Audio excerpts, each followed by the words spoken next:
찬송할 때 보니까 일어나 빛을 발하라. 우리가 하나님 앞에 빛을 발하기 위해서는 빛의 자녀로 우리가 살아야 되는데 그 빛의 자녀로 사는 방법이 뭘까? 오늘 말씀 빛의 자녀로 사는 법입니다. 빛의 자녀로 살기 위해서는 첫 번째 우리가 생각해야 되는 것은 어둠은 결코 빛에게 이길 수 없다라는 사실을 깨달아야 됩니다. 어둠은 절대 이길 수 없습니다. 여러분, 이 어둠이 흑암의 재앙이 이 애굽에 임했던 것은 첫 번째 의미는 뭐냐면 그들은 태양신을 최고의 신으로 섬겼습니다. 태양신 이름이 라입니다. 라라는 태양신을 그들은 섬겼어요. 그리고 자신들의 왕인 바로 왕을 태양신의 아들이라고 숭배하고 신처럼 떠받쳤습니다. 그런 태양신과 태양신의 아들 바로가 있지만 그러나 하나님께서 더듬을 만한 흑암, 호세크, 천지 창조하기 전에 그 어둠, 깊음 위에 있는 어둠을 그들에게 어둠을 줬을 때에 그들은요, 태양도 아무런 힘을 발할 수가 없었어요. 태양신의 아들이라고 하는 바로도 아무것도 할 수 없는 무력한 존재임을 하나님이 보여주신 것입니다. 너희들이 아무리 권세를 가지고 너희들이 아무리 대단한 일을 한다 하지만 하나님이 하시는 일 앞에서는 너희들은 무력한 존재일 뿐이다 라는 것을 하나님이 지금 흑암 재앙을 통해서 보여주는 거죠. 우리는 종종 그런 표현을 씁니다. 어둠의 세력과 빛의 세력이 서로 싸운다고 그렇게 생각합니다. 어둠과 빛을요, 동등한 힘을 가진 그런 존재라고 생각합니다. 그런데 오늘 본문 성경을 통해서 우리가 보면 여러분, 어둠과 빛은 동등한 힘을 가지고 빛이 강하면 어둠이 물러가고 어둠이 강하면 빛이 물러가는 이런 의미는 여러분 절대 아니라는 사실을 꼭 기억했으면 좋겠습니다. 아무리 어둠이 있어도요, 빛이 생기면 그 어둠이 어떤 어둠이든지 간에 그거는 순식간에 물러가 버립니다. 아무리 어둠이 강해도 빛이 있는 상황에서는 어둠이 이길 수 없다는 거예요. 그렇다면 어둠과 빛이 서로 동등한 힘을 가지고 서로 4대6, 6대4 이런 거는 있을 수 없다는 거예요. 빛이 없으면 어둠이 임하겠지만 빛이 생기는 순간에 어둠은 사라지고 어떤 강한 어둠도 여러분 빛을 이길 수 없는 줄로 믿습니다. 그렇다면 우리가 생각할 때 우리 영혼에 어둠이 임할 수 있습니다. 가정에, 건강에, 재정에 여러 가지 것으로 어둠이 임할 때가 있어요. 그러면 그 어둠을 이기는 방법은 뭘까요? 어둠을 이기는 방법은 그 어둠이 아무리 짙어도 아유 이제는 소망이 없어, 절망이야, 이제는 어둠 속에서 우리는 헤어나올 방법이 없어. 아닙니다. 어둠을 이기는 유일한 방법은 뭡니까? 빛이신 예수 그리스도. 빛이신 예수 그리스도가 우리 마음속에 들어오기만 하면 빛은 순식간에 사라지게 될 줄로 믿습니다. 절대 여러분 어둠의 세력과 빛의 세력이 서로 다투고 전쟁을 하고 이런 게 아닙니다. 우리는 간혹 그렇게 생각해요. 그래서 막 사단과 싸운다 이러는데 사단 마귀와 싸우는 게 아닙니다. 사단 마귀는 빛이신 예수님과 싸울 수가 없어요. 절대 싸울 수 없습니다. 왜요? 빛이 들어가면 아무리 깊은 어둠도 물러가고 떠나가기 때문에 그렇습니다. 빛이 약해가지고 어둠에 밀려간다? 이런 일은 여러분 절대 없습니다. 여러분 오늘 밤에 정 믿기 힘들다면 밤에 불을 깜깜하게 다 전등불을 끄고 한번 있어 보세요. 그리고 조그만 촛불이라도 하나 켜보세요. 촛불을 켜는 순간 빛이 많은 순간에 어둠은 아무리 짙은 어둠도 물러가게 되어 있습니다. 절대 어둠과 빛은 동등한 힘을 가지고 있는 존재가 아니고 어둠은 빛을 결코 이길 수 없는 그런 존재인 것을 깨달았으면 좋겠습니다. 결국 우리의 문제, 우리 속에 임하는 어둠의 문제는 뭘로 해결합니까? 빛으로 해결하면 됩니다. 빛이 없으니까 어둠이 임하는 겁니다. 여러분 지금 오늘 교회 나오면서 수많은 염려와 걱정, 불안과 두려움, 물질적인 어려움, 건강의 어려움, 자녀의 어려움, 인간관계의 어려움, 수많은 어려움을 가지고 나왔다 할지라도 오늘 이 빛이신 예수님을 우리 속에 영접하기만 하면, 우리 하나님의 말씀이 우리 속에 들어오기만 하면 여러분 그 어두움의 염려와 걱정들, 불안과 두려움들 다 사라지게 될 줄로 믿습니다. 그 빛은 예수 그리스도고 또 그 빛은 바로 예배입니다. 예배. 그래서 오늘 본문에서도 모세는 어둠이 임하고 있으니까, 그럼에도 불구하고 모세는 어떻게 한다는 겁니까? 이스라엘 백성들을 다 데리고 나가서 광야에 나가서 하나님을 섬겨야 합니다. 하나님께 제사 드려야 합니다. 하나님께 예배해야 됩니다. 하나님께 예배하는 자는요, 어둠에게 절대 지지 않습니다. 하나님 앞에 예배하는 자는 예배가 곧 빛이기 때문에 그 빛을 바라고 빛을 찬양하고 빛과 함께하는 예배자는 여러분 어둠을 반드시 이겨내는 줄로 믿습니다. 그래서 예배에 승리하는 자는 인생에서 어떻게 한다고요? 승리한다는 거예요. 그 승리는 단지 세상에서 말하는 성공만 말하는 게 아니라 영육혼의 승리입니다. 예배가 그래서 소중합니다. 예수님이 빛이라고 하지만 그 예수님의 빛이신 예수님을 영접하는 그 행위가 바로 우리의 예배라는 거예요. 예수님을 찬양하는 그것이 바로 우리의 예배라는 거예요. 그래서 예배를 잘 드리고 예배에서 승리하면 여러분 한 주간도 여러분의 삶 속에서 영육혼의 승리를 거두게 될 줄로 믿습니다. 그러면 두 번째 빛의 자녀로 사는 법은 뭐냐? 여러분 어둠을 이기려면요, 우리가 빛을 향해서 방향을 바꾸어야 돼요. 방향이 문제예요. 왜냐하면 빛의 발광체는 오직 하나님밖에 없어요. 하나님만이 진정한 빛이에요. 태양이 아니에요. 태양도 하나님께서 네 번째 만든 피조물에 불과해요. 하나님께서 태양빛을 어둡게 만들면 태양도 어두울 수밖에 없어요. 오직 하나님만이 발광체고, 그 발광체를 우리가 빛의 자녀로 산다라는 것은 그 발광체의 방향을 어떻게 해야 돼요? 방향을 잘 맞추어야 빛을 반사시킬 수 있습니다. 우리는 반사체이지 절대 빛 자체가 될 수는 없어요. 여러분 요즘 태양광 많이 홍보도 하고 많은 사람들이 태양광을 설치하기도 합니다. 물론 지붕 위에다가 고정시키는 그런 태양광도 있지만 요즘은 해가 이렇게 지나갈 때마다 그 해가 지나가는 그것을 따라서 태양광이 각도를 맞추어 줍니다. 각도를 맞춰야 어떻게 됩니까? 태양빛을 받아서 거기서 전기를 더 많이 생산해 낼 수가 있습니다. 태양은 지금 이쪽으로 비추는데 반사경이 지금 이쪽을 보고 있으면요, 아무리 우리가 빛이 어둠을 이긴다 하지만 이 빛을 반사를 시킬 수가 없어요. 방향을 어떻게 해요? 하나님의 빛이 비치는 곳으로 방향을 돌려야 되는 거예요. 돌려야 그 빛을 반사시킬 수 있는 거예요.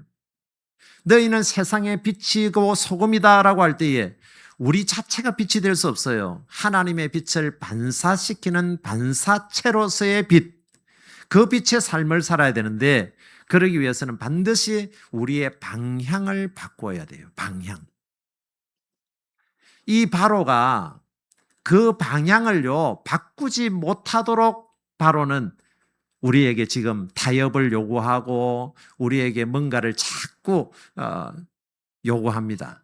그게 뭡니까? 오늘 말씀해 보게 되면 24절 말씀 보세요. 24절에 보면 바로가 모세를 불러서 이르되 너희는 가서 여호와를 섬기되 너희의 양과 소는 머물러 두고 너희 어린 것들은 너희와 함께 갈지니라. 여덟 번째 제안, 메뚜기 제안과 사뭇 다른 게 하나 있죠. 메뚜기 제한 때는 여덟 번째 제한 때는 너희 장정만 가서 예배를 드리고 너희 어린 것들과 양과 소를 내버려 두고 가라 그랬습니다. 한마디로 인질극을 하는 거죠. 너희들 자녀를 딱 붙들어 놓아서 너희들이 가서 예배를 드리더라도 너희들 자녀의 마음이 있지 않느냐? 너희들 물질의 마음이 있지 않느냐? 그러니 예배가 되겠습니까? 예배가 안 되죠. 예배는 하는 둥 마는 둥 형식적인 예배 드리고 빨리 내 사랑하는 자식, 내 사랑하는 물질로 돌아오고 싶어 하는 마음을 이용한 것입니다. 그런데 그걸 모세가 단호히 거부하죠. 9번째 재앙, 흑암재앙입니다. 흑암재앙에는 이 바로가 한 발 더 물러납니다. 그래서 어떻게 해요? 어린 것들까지 데려가라는 겁니다. 너희들 자식도 데려가라. 막 귀찮다. 그래, 데려가라. 목사님이 그러지 않았느냐. 대표 선수만 오지 말고 가족들 다 오라 하지 않았느냐. 자식도 그래, 데려가라. 막 새벽 기도도 데려가고 수요 기도도 데려가고 데려가라. 근데 단지 뭐는 두라고요? 양과 소는 두고 가라. 양과 소는 두고 가라. 사단 마귀가요, 얼마나 지혜로우냐면 우리가 가장 소중하게 여기는 것을 너무 잘 압니다. 인간이 가장 소중히 여기는 것. 여러분은 자식이라고 생각하죠? 근데 자식이 아니라 물질입니다. 자식보다 더 사랑하는 게 물질이에요. 사단 마귀는 이걸 너무 장하라는 거예요. 아니에요. 나는 1,000만금을 줘도 나는 자식하고 바꿀 수 없어요. 1,000만의 말씀요. 실제로 설문조사 결과가 나왔어요. 예전 과거에는 정말 내가 사랑하고 소중하게 여기는 게 뭡니까? 우선순위를 할 때 1위가 뭐냐면 가족과 자녀였대요. 가족이 가장 소중합니다. 자녀가 가장 소중합니다. 그래서 미국이 미드라 그러죠. 미국 드라마나 미국 영화를 보게 되면 항상 끝에 보게 되면요. 가족들이 이렇게 재해하고 참 가족을 이렇게 막 빼앗겼다가 그걸 구출해내 가지고 가족들이 한 가족이 이렇게 모여 가지고 식탁의 자리에 함께하는 이런 모습으로 끝나는 영화가 참 많았어요. 그런데 최근에 설문조사를 해봤더니 어떤 결과가 나왔느냐. 놀랍게도 가족과 자녀는 2순위로 물려나고 1순위에 등단한 게 있습니다. 그게 뭐냐면 풍요입니다. 풍요. 물질적 풍요. 가족도 중요하고 자녀도 중요하지만 더 중요한 게 있습니다. 그게 뭐라고요? 물질적 풍요라는 거예요. 사단 마귀가요, 우리의 그 심령을 얼마나 잘 꿰뚫어 보느냐 하면, 그래, 너 자식까지 데려가라, 막. 데려가도 좋은데, 뭐는 두고 가라고요? 양과 소는 두고 가라는 거예요. 너희들 자녀까지 데려가 봐야 물질이 나에게 딱 인질로 잡혀 있으면 너희들은 가서 예배 드리고 해도 금방 돌아올 거야. 돈 안 되면 돌아올걸? 기가 막힌 방법을 사단 마귀가 알고 있는 겁니다. 한마디로 그냥 교회는 가라는 거예요. 교회는 가되 헌금 가지고 가지 말라는 거예요. 이 양과 소는 뭡니까? 양과 소는요, 단순한 물질이 아니에요. 하나님 앞에 드리는 제물이에요. 양과 소를 여러분 광야에 가져가 봐야 뭘 하겠습니까? 할 수 있는 게 없어요. 그걸 바꿔가지고 무슨 먹을 걸 사 먹겠습니까? 못합니다. 양과 소를 가져가지 말라는 것은 너희 몸은 예배 드리러 가되 제물은 가지고 가지 말라는 거예요. 하나님 앞에 드릴 제물입니다. 양과 소는. 하나님 앞에 드릴 만한 헌금은 들고 가지 말아라. 그냥 몸만 갔다 와도 너희들 목사님 좋아할 거야. 목사님은 너희들의 헌금을 원하는 게 아니야. 너희들의 목을 원하는 거야. 일면 맞는 말입니다. 그런데 하나님 앞에 나올 때에 여러분 우리의 몸만 오는 것도 중요하지만 늘 제가 헌금 기도할 때에 뭐라 그럽니까? 이 예물에는 우리의 신앙 고백이 담겨져 있습니다. 우리의 마음과 정성이 담겨져 있습니다. 마음이 있는 곳에 물질이 있다고 하듯이 하나님 앞에 드리는 그 예물에 우리의 마음이 있고 신앙 고백이 있기 때문에 한마디로 너희들이 교회 가는 것 좋다 이거예요. 그런데 신앙 고백하지 마. 거기에 마음 두지 마. 그냥 몸만 갔다 와. 성전 마당만 밟고 지나갔다 와. 지금 사단 마귀는 그렇게 우리를 미혹하고 있습니다. 한마디로 하나님께서 빛을 비추어 주시는데 그 빛을 갖다가 이렇게 서로 반사를 시키려면 서로 면이 딱 맞아져야 빛을 다른 곳으로 반사를 시킬 텐데 여기서 각도를 약간 꺾어버리는 거예요. 각도를 꺾어버려요. 뭐 교회 가는 것도 좋아. 그러나 재물은 가지고 가지 마. 양과 소는 가지고 가지 마. 약간 각도가 꺾여버리면 제대로 빛을 발할 수가 없는 거예요. 그래서 이 모세는 어떻게 합니까? 26절 한번 보세요. 26절에 보면 우리의 가축도 우리와 함께 가고 한 마리도 남길 수 없으니. 모세는요, 단호하게 거부합니다. 하나님 앞에 예배에 승리하기 위해서는 우리의 몸도 마땅히 가야 되고 우리 자녀들도 마땅히 함께 해야 되지만 그러나 몸만 가서는 온전한 예배가 안 됩니다. 우리의 마음과 정성과 신앙 고백을 담아서 하나님 앞에 양을 태워서 하나님 앞에 올려드리는 제물이 반드시 필요합니다. 제물 없이는 예배가 안 되고 제사가 안 됩니다. 하나님 앞에 제사를 지내는데 제물이 없이 어떻게 가나요? 그러면서 한 마리도 남길 수 없습니다. 하나님 앞, 그 바로 앞에요, 모세가 단호하게 거부하는 이런 모습을 보게 되는 거죠. 그래서 이 모세가 뭐라고요?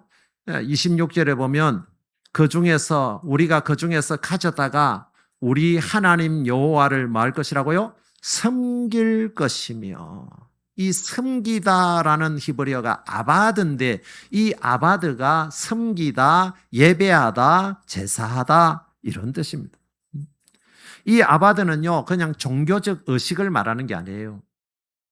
몸만 갔다가 오전 11시에 가서 우리 대양교회 문현보 목사님은 12시 되기 전에 1, 2분 전에는 반드시 끝내줍니다.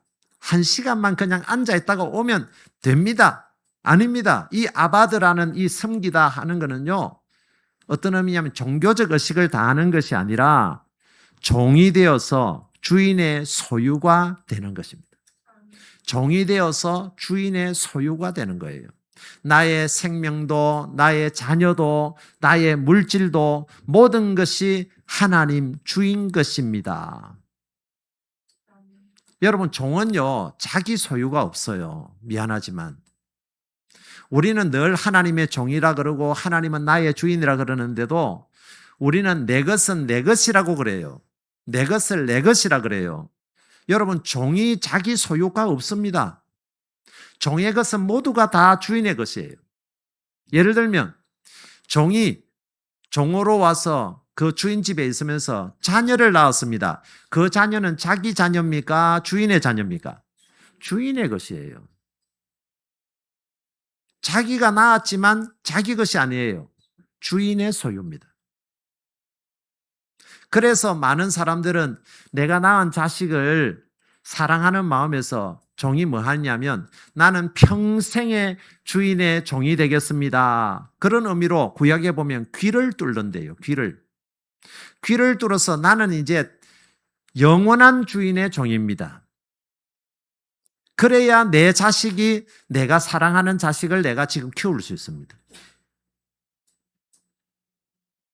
오늘 저와 여러분은 어떻게 보면요, 지금 귀에 구멍을 뚫은 사람이에요. 하나님, 우리는 영원히 주님의 종이 되겠습니다. 내 자녀도, 내 물질도, 내 건강도, 내 생명도 다 주님의 것입니다. 이런 고백으로 드리는 것이 진정한 아바드, 제사요 예배인 줄로 믿습니다. 그게 진정한 예배예요. 그렇게 하나님의 빛을 정확하게 받아서 빛을 반사할 수 있는 게 뭐냐? 그게 섬기다, 아바드, 그게 예배고 제사의 삶이에요. 그때 비로소 우리는 뭐를 살 수 있어요? 빛의 자녀로 살아갈 수 있습니다. 신약 성경에 보게 되면, 복음서에 보면 부자 청년이 예수님에게 찾아와요. 예수님에게 묻습니다. 어떻게 하면 영생을 얻을 수 있을까요? 계명을 지켜라. 아유, 저 계명 잘 지켰습니다. 저 1년 52주 한 번도 주일 예배 빠진 적이 없고요. 10의 1조도 잘했고요. 저 부모님도 공경했고요. 저 하나도 정말 허술하지 않게끔 정말 모범적으로 신앙생활 잘했습니다. 그래, 참 잘했구나. 그러면 네가 가지고 있는 그 재산을 가지고 다 팔아서 가난한 자들에게 주고 너는 나를 따르라 그랬습니다. 그때의 젊은 이 부자 청년이 어떻게 했습니까? 부자 청년이 근심하여 돌아가더라. 근심하여 돌아가더라. 이 부자 청년이요, 9번째 재앙에서 그만 탈락을 한 겁니다. 이 9번째 재앙만 이겼더라면 그는요, 진정한 빛의 자녀가 될 수 있었어요. 모든 걸 다 잘했어요. 계명을 10가지 계명 거의 완벽하게 지켜냈습니다. 하나님의 율법 정말 잘 지켰습니다. 주일 한 번도 빠진 적이 없어요. 새벽 기도까지 빠진 적이 없는 사람입니다. 근데 그에게 딱 2% 부족한 게 뭐냐면 자기가 가지고 있는 물질. 사단 마귀는 이걸 너무 잘 알았기 때문에 오늘 이 바로가 어린아이, 자녀 데려가라는 거예요. 그래, 대표 선수만 가지 말고 자식도 데려가는 거 내가 허용해 줄게. 그런데 마지막으로 뭐요? 끝까지 마귀가 붙드는 게 뭐냐면 양과 소는 버려두고 가라. 네가 아무리 간다고 해도 교회 다닌다고 해도 물질이 나에게 잡혀 있으면 너 갔다가 돌아올걸? 절대 못 갈걸? 사단 마귀는 이걸 너무나 잘 알고 있는 거예요. 참 놀랍지요. 그렇게 참 부자 청년은 근심하며 돌아갔지만은 그와 반대되는 한 사람이 있습니다. 바로 향유 옥합을 깨뜨렸던 마리아입니다. 이 향유 옥합을 깨뜨렸던 마리아는 자기의 전 재산과 같은 300데나리온이나 되는 향유를요, 예수님 발 앞에 바로 깨뜨려 버렸어요. 300데나리온은 오늘날 말로 치면 1년 연봉입니다. 1년 연봉이면 수천만 원에서 많이 버는 사람은 억 단위가 넘을 거예요.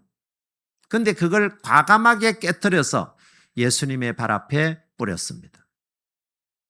자기의 소유, 자기의 물질, 소와 양을 하나님 앞에 제물로 올려드린 거예요. 그럴 때에 우리 예수님께서 내가 오는 그날까지 이 여인이 한 일을 계속해서 전파하라. 이 향유 옥합을 깨뜨린 마리아는요, 정말 예수님이 다시 오실 그 재림의 날까지 빛의 이름으로 그 빛을 발하는 삶을 살게 된 줄로 믿습니다. 그 순간에만 빛을 발한 게 아니라 지금 이 시간까지 21세기의 한국교회 안에서, 대양교회 안에서도 그 마리아의 빛은 지금도 비춰지고 있는 것입니다. 여러분, 우리가 지금 아직도 다른 거는 다 잘해요. 예배도 참여 잘하고 헌신도 하고 봉사도 하는데 혹이라도 우리가 애굽 땅에 아직도 남겨놓은 양과 소는 없는지 한번 돌이켜봤으면 좋겠습니다. 하나님, 내 시간은 하나님 드릴 수 있지만 내 물질은 드릴 수가 없습니다. 죄송합니다. 내 몸은 드릴 수 있지만 내 자식은 드릴 수 없습니다. 혹이라도 뭔가 부자 청년처럼 다 잘하는데 성도들이 볼 때는 저 집사님 믿음이 너무너무 좋아. 기도도 열심히 하고 예배도 잘 드리고 찬양도 잘하고 저런 집사님 참 믿음이 좋아. 그런데 아직도 우리에게 애굽에 남겨놓은 양과 소가 있다면 그것마저도 하나님 앞에 드림으로 진정한 빛의 자녀가 되기를 주님의 이름으로 축복합니다. 마지막 세 번째 빛의 자녀로 사는 삶은요, 방향이 아무리 맞아도 완악함의 빗장을 풀어야 빛의 자녀가 될 수 있습니다. 자, 태양광이 이렇게 서로 태양을 마주보고 탁 정확하게 마주보고 있습니다. 그러면 빛으로 인해서 전기가 생산이 됩니다. 근데 그 태양광 위에요, 먼지가 잔뜩 끼어 있었다든지 아니면 덮개로 그것이 덮여 있다든지 이렇게 되면 아무리 방향이 맞아도 빛을 반사할 수가 없어요. 전기를 생산할 수가 없습니다. 오늘 바로가 그래요. 오늘 바로가 27절 보세요. 여호와께서 바로의 마음을 완악하게 하셨으므로 뭐라 그럽니까? 28절. 바로가 모세에게 이르되 너는 나를 떠나가고 스스로 삼가 다시 내 얼굴을 보지 말라. 네가 내 얼굴을 보는 날에는 죽으리라. 빛을 거부해버립니다. 빛을 거부해버리니까 아무리 방향이 서로 맞고 하나님께로 방향을 돌렸습니다. 저는 이제 양과 소까지도 다 데려가서 하나님 앞에 예배 드리겠습니다. 했는데 그 앞에 뭐가 덮여 있어요? 완악함이라는 뚜껑이 덮여 있어요. 여러분, 콜라병에 뚜껑이 닫힌 채로 저 넓은 태평양 가운데 던져보세요. 물 한 방울 들어오지 않습니다. 근데 그 병의 뚜껑이 열려버리면 세숫대야에만 넣어놔도 물은 들어와요. 우리가 하나님께로 향하고 예배도 드리고 물질도 드리고 다 했습니다. 다 했는데 그 앞에 우리의 마음에 제가 그러죠. 자원으로 기쁨으로 감사함으로 하지 않고 억지로 완악함으로 하나님 앞에 나왔다면 말 그대로 모양만 그리스도인이라면 빛의 자녀가 되기가 어렵습니다. 완악하다라는 히브리어는 하자크라는 단어인데 견고하다는 뜻입니다. 견고하게 콜라 병뚜껑이요 꽉 닫혀 있는 거예요. 닫혀가지고 물 한 방울 들어올 수 없어요. 빛 한 방울 들어올 수 없어요. 이런 상황에서는 어떻게 해도 방향이 아무리 맞아도 빛의 자녀가 될 수가 없습니다. 우리 속에 지금 교회도 왔습니다. 하나님 앞에 예물도 드려요. 모든 것이 완벽한 것 같아요. 그런데 우리 마음속에 하나님의 말씀이 튕겨나가는 사람이 있어요. 아무리 목사님이 막 설교를 해도 설교가 쑥쑥 그냥 흡수되는 사람이 있는가 하면 어떤 사람은요, 목사님 말씀은 잘하시네. 니나 잘하시죠? 자꾸 말씀이 튕겨나가요. 그 말씀이 내가 거기 속을 줄 알아요? 덮개로 견고하게 덮개가 덮여 있으면요, 아무리 태양광이 서로 태양을 보고 서로 마주친다 할지라도 방향이 아무리 같다 할지라도 그 태양광은 절대 빛을 발할 수도 없고 전기를 생산할 수도 없습니다. 많은 사람들이 신앙이 아니라 신념으로 종교 생활하는 분이 많아요. 어떤 사람은 나는 무슨 일을 하든지 어느 단체에 들어가든지 나는 하려면 확실히 하는 사람이야. 나는 열심히 해서 다른 사람들보다 칭찬받고 뭐든지 두각이 드러나야 나는 속이 시원해. 신념으로 하는 사람이 있어요. 근데 우리는 신념으로 하는 사람을 보고 야, 저 사람 믿음 좋다 그러는데 하나님이 보실 때는요, 저 사람은 믿음이 없다 그래요. 완악하다 그래요. 교만하다 그래요. 오만하다 그래요. 여러분 이거 착각하시면 안 돼요. 사람들은 막 칭찬을 합니다. 아유, 집사님은 어떻게 그렇게 열심히 신앙생활을 잘하세요? 근데 자기 자신도 알고요. 하나님이 알아요. 사람은 몰라요. 목사님도 속을 수 있어요. 근데 하나님은 속지 않으세요. 하나님은 너는 완악하구나. 너 교만하구나. 여러분, 사람의 시선도 좋고 사람의 칭찬도 너무 중요해요. 그런데 사람의 칭찬도 중요하지만 더 중요한 것은 하나님의 심판이고 하나님의 판단이 중요해요. 하나님이 너 참 겸손하고 온유하다. 하나님이 해주셔야 돼요. 다윗처럼 내 마음에 합했구나. 그런데 우리는 속아요. 목사님도 칭찬하고 성도도 칭찬하니까 나는 정말 잘하는가 봐. 방향이 너무 맞거든요. 태양과 딱 빛과 이게 방향이 맞아요. 그런데 문제는 내 위에 완악함이 덮여져 있고 먼지가 가득해가지고요. 아무리 빛으로 비춰줘도 빛을 반사시킬 수가 없는 거예요. 바로가 그래요. 바로는 참 마지막 기회입니다. 이게 9번째 재앙은 마지막 기회예요. 그 다음 10번째 재앙이 뭡니까? 바로 장자의 죽음이에요. 완전한 파멸이에요. 이런 완전한 파멸 전에 마지막으로 주어진 회개의 기회를 바로는 완악함으로 발로 차버립니다. 그 기회를 발로 차버려요. 이게 얼마나 무서운 일입니까? 그래서 요한복음 1장에는요, 예수님께서 빛으로 왔으되 영접하는 자가 없더라. 지금 빛으로 오신 예수님을 제가 전하고 있습니다. 이 빛을 받아들이는 자가 잘 없대요. 성경에 보게 되면 가룟 유다가 나오죠. 이 가룟 유다가 마지막 만찬 자리에서 예수님께서 떡을 하나 딱 떼어줍니다. 떡을 떼어주면서 마지막 회개할 수 있는 기회를 줘요. 회개할 수 있는 기회를 주는데도 이 가룟 유다는 회개하기는커녕 그만 그 만찬 자리를 박차고 떠나버립니다.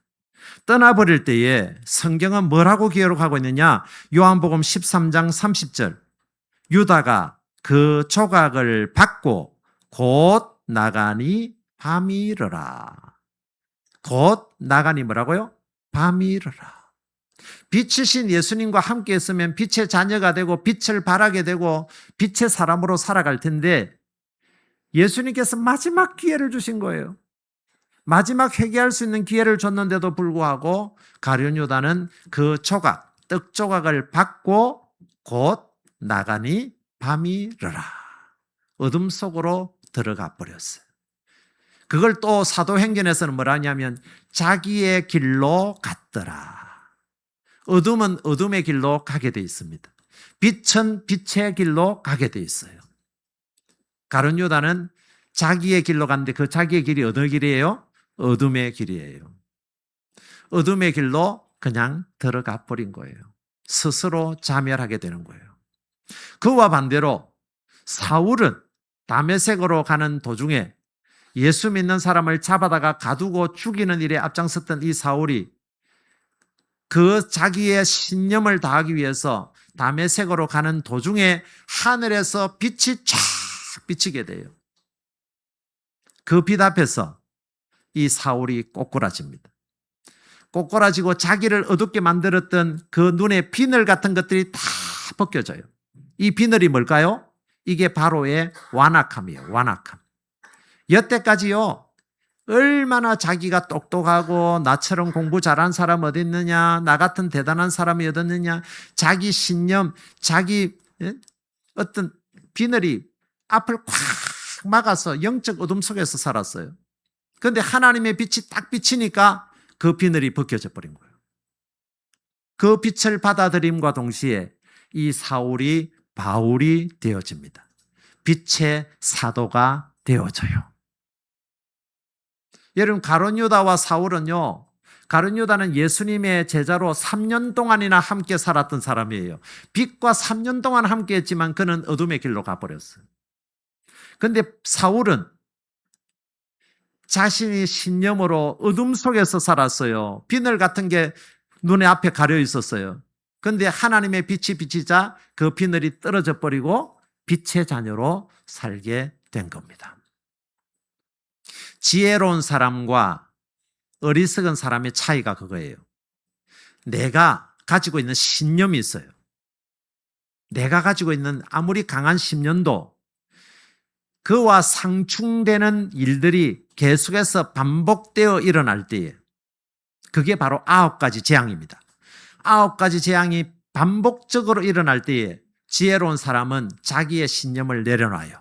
아, 내가 틀렸어. 내가 잘못된 거야. 그리고 빛을 받아들이는 사람은 지혜로운 사람이에요. 그런데 흔히 말하죠. 똥꼬집이 세다. 똥고집이 센 사람은요, 어리석은 사람인데 9번이나 네 신념이 틀려서 네가 믿는 신은 잘못된 신이고 그것은 피조물 중에 하나고 아무것도 할 수 없는 그런 무능한 신들이야.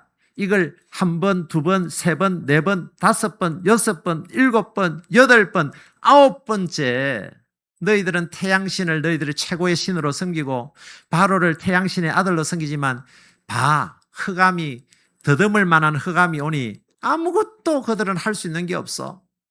이 정도 되면요, 사울은 지혜로운 사람이에요. 아, 내가 틀렸구나.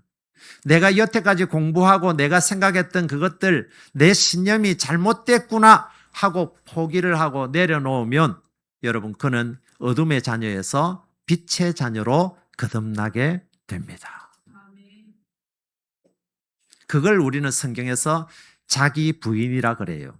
자기 십자가라 그래요. 제가 종종 표현하죠. 자기 부인, 자기 십자가는요, 자신이 생각하는 옳음마저도 십자가에 못 박는 그것이 진짜 자기 부인이에요. 근데 공부를 많이 한 사람, 똑똑한 사람이요, 보기보다도 어리석습니다.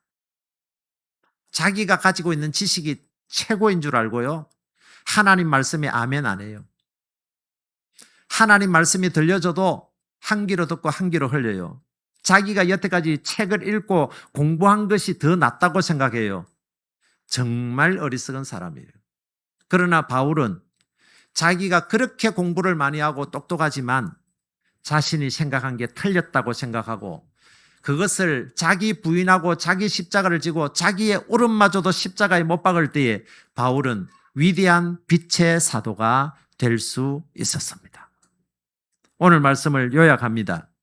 우리가 빛의 자녀로 살기 위해서는요, 첫 번째는 어둠은 절대 빛을 이길 수 없다는 사실을 알아야 돼요. 그리고 어둠을 이기려면 반드시 빛을 향하여 그 자기 자신의 방향을 바꿔야 돼요. 자기가 잘못 생각한 것들, 방향이 삐뚤어져 있다면 하나님과 방향을 맞춰야 돼요. 방향이 아무리 맞아도 그 반사판 위에 먼지가 끼어 있든지 완악함이 뚜껑으로 덮여 있다면 절대 빛의 자녀가 될 수 없어요. 완악함을 없애야 돼요. 하나님 앞에 내 고집, 내 신념, 내 똥고집, 내가 옳다고 생각하는 것, 자기 십자가에 못 박아야 돼요. 그리고 자기를 부인하고 빛을 수용할 수 있어야 진정한 빛의 자녀가 되는 줄로 믿습니다. 우리 말씀을 생각하면서 찬송가 502장 찬송하겠습니다.